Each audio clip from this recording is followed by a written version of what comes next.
E aí, meu povo, bem-vindo a mais uma videoaula, tá? Agora a gente vai concluir, né, o estudo de gráficos de funções, ainda com planos cartesianos, porque eles ocorrem esboçados num plano cartesiano, tá bom? Então, eu trouxe aqui para vocês porque a gente ainda não tem condições por si só de, a partir de uma lei, construir um gráfico. A gente vai construir mais para frente quando conhecer as particularidades de cada função. Inclusive, nessa aula a gente vai ficar fazendo abordagem aqui no quadro, depois a gente vai lá para o GeoGebra, tá? Ver algumas possibilidades de leis de funções que o GeoGebra já constrói o gráfico para a gente. Só que a gente ainda não vai esmiuçar, né, detalhar sobre esses gráficos. A gente vai apenas ver alguns detalhes que ocorrem no gráfico em geral, tá? Vou falar em detalhes, eu trouxe aqui um gráfico, tá, de uma determinada função y igual a f de x. Eu não sei a lei dessa função, também não me interessa. Eu sei que no momento que eu considero um pedaço do domínio dela, porque aí eu tenho um pedaço do domínio dela, tá? Eu consigo fazer esse esboço de todos os infinitos pontos. Porque para construir um gráfico eu tenho que ter infinitos pontos. E não aqueles espaçados que a gente viu, né, na aula passada. Eu tenho que ter um ponto aqui, um ponto aqui, um ponto aqui. Ao ligar todos esses pontos minuciosamente, a considerar todos esses pontos, eu formo o gráfico de uma determinada função, tá? Porque se eu tenho um domínio real, eu tenho infinitos pontos dentro do domínio que vão me gerar infinitas imagens. E aí eu vou ter infinitos pontos que formam o gráfico, tá? Não como no exemplo anterior, que eu só trouxe situações finitas, com 3 valores. Beleza. Então se liga. Suponhamos que eu tenha uma determinada função que gerou esse gráfico limitado, né? É infinito, tem infinitos pontos, mas é limitado. Por quê? Porque ele vai de menos 8 até 7 no eixo x e no eixo y. Deixa eu acrescentar aqui um valorzinho, tá bom? Ele vai de menos 2 até, e aqui outro valorzinho que eu não acrescentei, até 8, tá? Aqui eu vou colocar um valor 3. Pronto. Enfim, olha só, a gente sabe no domínio da função, ou a gente sabe que numa função, se ainda mais se eu explicitar que é uma y em função de x, que x são elementos pertencentes ao domínio dessa função e os y são elementos pertencentes à imagem dessa função. Portanto, ao observar esse gráfico, pensando só nos valores que estão explicitados ali, se liga qual seria o domínio dessa função. Para verificar o domínio da função a partir do seu registro gráfico, eu tenho que olhar o eixo Q das abscissas, tá? Que aqui são as abscissas do gráfico, tá? E as minhas abscissas, elas contemplam valores que vão de onde? De menos 8 até o 7. Então, nesse exemplo aí, eu estou dizendo que o domínio da função f é o conjunto real que contém infinitos valores de menos 8 até 7. Então, não é certo eu estar colocando assim, porque se eu coloco assim, eu estou dizendo que só tem o valor menos 8 e 7. Coloquei chaves, é só para representar valores que eu consigo pontuar de 1 em 1. Para representar infinitos valores, eu vou considerar, para pagar aqui tá difícil, eu vou considerar um intervalo com colchetes. Se eu coloco colchetes, como a gente já viu em outras aulas, eu vou estar dizendo que existem infinitos valores entre menos 8 e 7, incluindo eles, porque eles são pontos também da minha função. Eles formam pontos também na minha função, tá? E qual é o conjunto imagem dessa função? Eu vou olhar os valores que eu consegui, né, gerar nos pontos para o eixo y, ou melhor, as ordenadas dos pontos. As ordenadas vão representar no gráfico as imagens da minha função, como a gente viu. Então, as imagens da minha função, para todos os pontos que geram o gráfico, eu não tenho nenhuma imagem menor do que menos 2 e nenhuma imagem maior do que 8, tá? Então, o conjunto imagem da minha função, nesse caso, é também um intervalo real, porque tem infinitos valores aqui, ó. Eu tenho um ponto aqui que gera um valor aqui, eu tenho um ponto aqui que gera um valor aqui, tá? Eu só não sei que valor é esse. Mas eu sei pelas extremidades que quando for menos 8 é menos 2, quando for 7 é 3. Porém, tem valores aqui em x que geram imagens maiores. Então, eu tenho que pegar a menor imagem possível e a maior imagem possível para poder estabelecer o meu conjunto de imagem. Nesse caso, a menor imagem possível é o menos 2 e a maior imagem possível é o 8, incluindo, né? Porque isso também são pontos, esses também são pontos na função, tá? E aí eu coloco em intervalos, eu estou dizendo que tem infinitos valores aqui dentro, que vão de menos 2 a 8. Vou falar em menor e maior. Numa função você vai conseguir, muitas vezes, às vezes não consegue determinar qual é, mas alguns casos você vai conseguir dizer quem é o menor valor da função e o maior valor da função. Nesse caso, o menos 2 significa o menor valor da função. Nesse caso, eu vou dizer que aqui é o valor mínimo da função. No caso, a função f, tá? E aqui eu consigo observar que esse 8 é o valor máximo da função. Claro que não da função toda, para não ser que função é, mas pelo menos no intervalo que eu estou enxergando. No intervalo onde eu jogar valores na máquina entre menos 8 e 7, eu vou ter no mínimo um valor da função igual a menos 2 e no máximo um valor da função igual a 8. Todos os outros valores estão entre, tá? Beleza. Então aqui é o valor máximo da função e aqui o valor mínimo da função, tá? Nesse caso aqui, quem é que gera o valor mínimo? Quando eu jogar menos 8. Então, o f do menos 8 vai gerar um valor mínimo de menos 2, tá? E quem é que gera o valor máximo na função? O 3. Quando eu jogar o 3 na função, eu vou ter o valor 8. Então, f do 3 gera 8, que é o valor máximo da função. Se liga. Aí eu tenho aqui outros pontos. Se eu jogar um menos 5 na função, ou seja, calcular um f de menos 5, independente da lei que eu não sei, o meu gráfico está dizendo que o valor de menos 5, né, na função é quem? 3,8. Assim como o valor de 0 na função, quem é? É 4. Porque é o ponto que a função intercepta o eixo y. Se eu cortar o eixo y, significa que o meu ponto está aqui em cima do eixo y. Quando é que um ponto está em cima do eixo y? Quando x vale 0, a gente já viu. Então, f de 0 é 4, tá? Assim como eu tenho o f de 7 igual a quem? Igual a 3. Beleza? Faltou um valor para a gente observar, que é o quê? Esse aqui.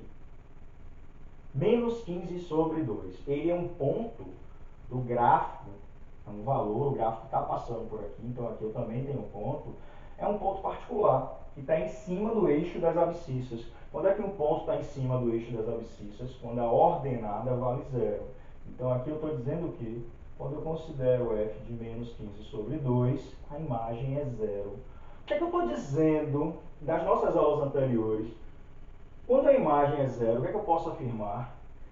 Que menos 15 sobre 2 é um zero da função. Menos 15 sobre 2 é o zero de f. X igual a menos 15 sobre 2 é um zero de f. Fala um que pode ser que ela tenha outro, que eu não sei o comportamento gráfico todo. Tá? Por que ele é um zero? Porque quando eu jogar ele na função, a função vai gerar imagem zero. O ponto vai estar em cima do eixo das abscissas. Todas aquelas informações eu posso juntar agora aqui. Beleza? Nesse caso aqui é o contrário. Aqui é um valor que, onde o gráfico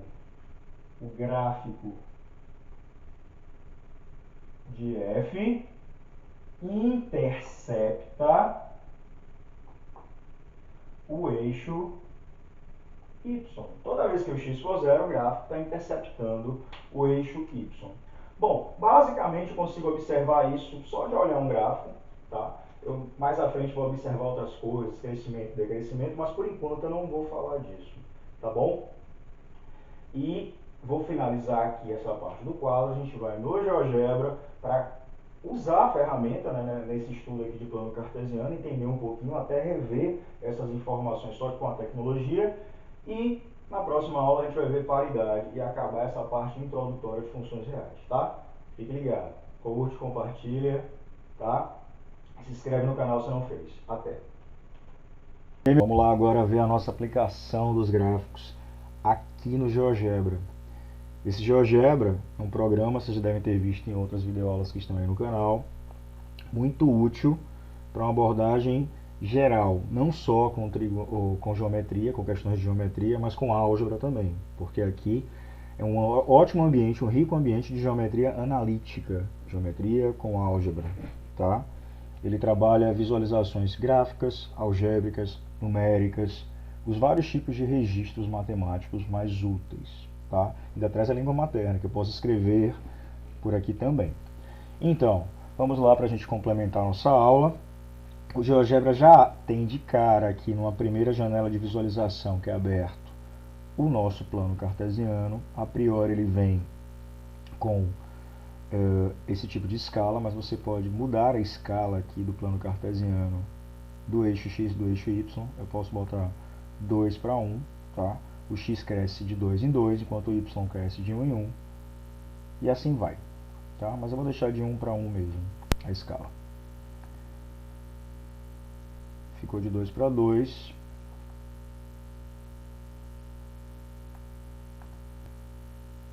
Não quero 1 para 2. Pronto, agora está certo.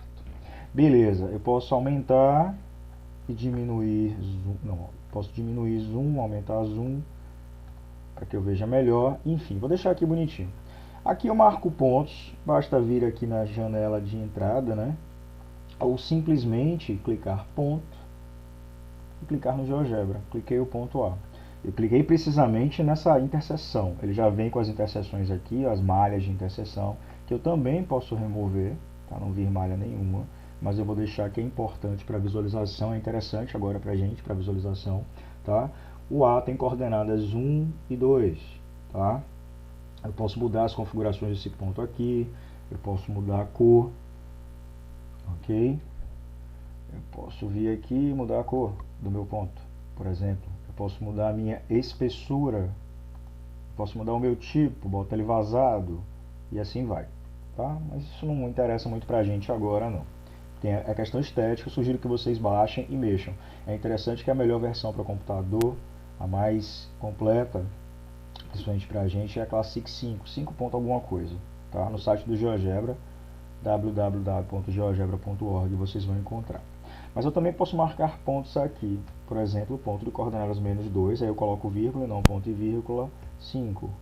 Pronto, ele está aqui, é um ponto do segundo quadrante, como acabamos de ver, porque a abscissa é negativa, a ordenada é positiva, tá?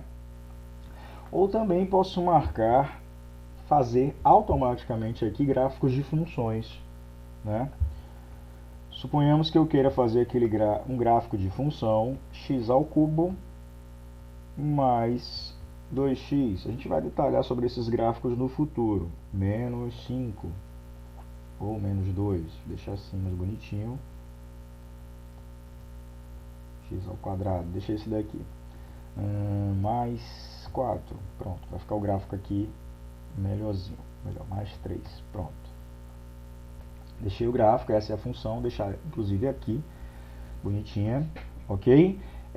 Nesse gráfico eu tenho infinitos pontos. O GeoGebra já reconhece o gráfico, já reconhece a expressão do gráfico, a lei da função, e automaticamente esboça o gráfico mostrando o seu comportamento particular, tá? Eu posso limitar esse gráfico para que apareça ele limitado usando o comando função. E aí eu digito a função que eu quero limitar, no caso é a minha f, que eu estou escrevendo como função f.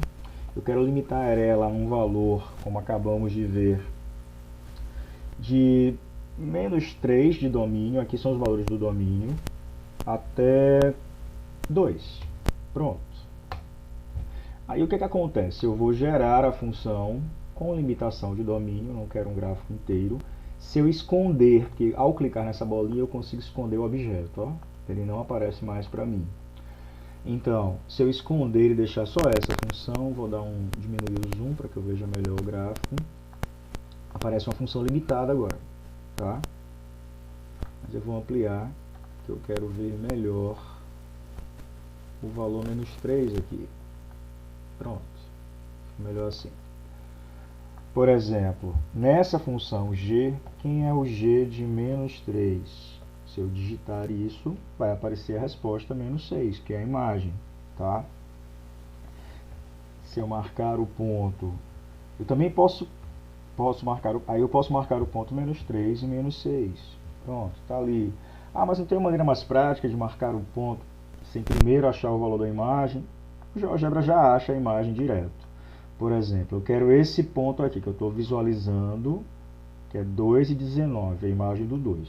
Eu simplesmente escrevo assim, 2,g, porque eu estou querendo o ponto aqui na g, mas se eu jogasse na f ia dar o mesmo, tá? Que é um pedaço da função f, na verdade. G de 2, pronto, digitei, aparece o ponto 2,19 e aparece aqui na janela algébrica e aparece ele marcado no gráfico também, tá bom? Estou movimentando com o mouse. Bom, nesse intervalo de menos 3 a 2, a minha função tem um valor mínimo de menos 6 e máximo de 19. Tá? O valor máximo da função é 19. Quando ocorre? Quando x for menos 3, ocorre um valor mínimo de menos 6 na função. E quando x for 2, um valor máximo. Nesse gráfico também eu tenho um valor que intercepta o eixo y, ou seja, o x vale 0. Se eu quiser marcar esse ponto ali bonitinho, ó, eu escrevo 0, g de 0. Pronto, aqui está, ele considera como um ponto E qualquer. Então, outro ponto que eu tenho aqui que é importante para mim é esse aqui que intercepta o eixo x, que é o nosso zero da função, beleza? Olha só, o GeoGebra me fornece direto os zeros da função através desse comando, raízes. Raízes são os zeros da função, onde a função intercepta o eixo x. É chamado de zero ou raiz, complementando a informação de aulas passadas. Clico aqui, clico na função e aí ele me dá o ponto. Quem é o zero da função? Aproximadamente, que possivelmente não é o valor exato, ou sim, né?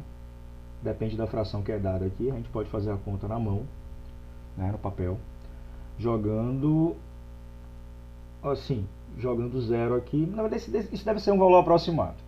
Menos 2,49 aproximadamente. O GeoGebra não fornece vírgula e fornece ponto, mas a gente interpreta como um número decimal aproximado de menos 2,49, tá bom? Que é o ponto F. Bom, pessoal, é isso, tá? Nós temos aqui, só para deixar como informação complementar, para voltar a mexer eu tenho que clicar aqui, ó, que aí eu posso mover. Só para deixar como informação complementar, para deixar bem explicitadinho, essa função g que eu estou traçando, eu venho aqui, ó, eu vou digitar, eu vou escrever como texto, aqui que eu busco o texto, e posso escrever d de f, no caso a minha função g, né, que eu quero essa daí que está repartida. É o intervalo, e eu vou deixar, clicar aqui, fica mais bonitinho o formato de saída, ó, fica mais matemático. Eu vou botar um intervalo, aqui de parênteses, aparece vários tipos de intervalo, vou botar aqui o de colchete, porque isso é um colchete, aparece left para o colchete para cá, né, para a esquerda, e right para a direita. Então left, que número fica em left? Left, menos 3, e aqui 2, só que eu tenho que botar uma vírgula, pronto, vírgula, eu não tenho espaço, deixe-me ver, eu posso estar colocando assim, eu posso dar o espaço aqui, tá bom? Espaço é a barrinha, pronto, para ficar mais bonitinho. Ok, esse é o domínio GF, tá? Eu posso clicar em propriedades, aumentar o tamanho desse texto, botar como médio, colocar em negrito, mudar a cor do texto, pronto. Esse é o domínio da função f. E quem é a imagem da função f? De novo, escrita e m de f, no caso não é f, é g, desculpe. Estou pegando aquele ali limitado. Ó, repare que o formato não está muito agradável, eu boto num formato matemático assim, fica mais bonitinho de explicitar. Também é um intervalo fechado, a gente acabou de ver que vai de menos 6 até 19, que é valor mínimo e valor máximo. Para cá, menos 6, vírgula, botar um espacinho. Para cá, 19, tá bom? Left, right. Pronto. Coloquei bonitinho, tenho a minha imagem. Também vou aumentar um pouquinho para que a gente veja melhor.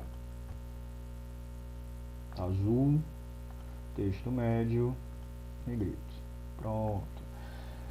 Bom, é isso, gente. A gente brincou um pouquinho com o GeoGebra só para trazer as informações e ver a aplicabilidade, o quanto ele é útil, o quanto ele é interessante para me dar respostas, para me tirar dúvidas, inclusive, quanto à nossa matemática tradicional, do papel, enfim, tá bom? Vamos usar a tecnologia para enriquecer mais ainda nosso conhecimento matemático. Já me despedi lá no quadro, me despeço de novo. Até a próxima aula, tá bom, galera? Abração!